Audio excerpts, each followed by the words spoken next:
Depuis plus de 50 ans, Hugues Sellier est pêcheur de moules professionnel. Mais ces dernières semaines, ses pêches sont loin d'être miraculeuses. J'y suis allé à Nadji sur Muro, là. Je suis remonté avec 1 litre de moule. 1 litre. En une demi-heure, j'ai fait 1 litre. Donc franchement, c'est impossible pour un professionnel de pêcher.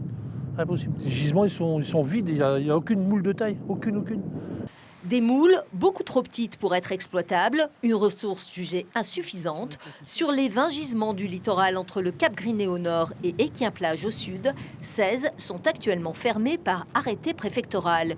Une décision motivée par les suivis de gisements sur le terrain, réalisés par le parc naturel marin. On ouvre, on ferme en fonction des secteurs pour pouvoir laisser reposer le milieu, que les moules puissent grandir pour pouvoir les exploiter ensuite sur certains endroits. Aujourd'hui, Pointe-aux-Oies, c'est fermé. C'est 2 fois par an qu'on réalise au printemps et à l'automne, c'est suivi. Au prochain suivi, peut-être qu'on pourra dire, ok, c'est ouvert. Alors, 2 kilos de moules. Pour l'heure, sur les étals des aubettes à poissons, la moule de pays se fait rare. La seule que propose Myriam à sa clientèle provient des Pays-Bas.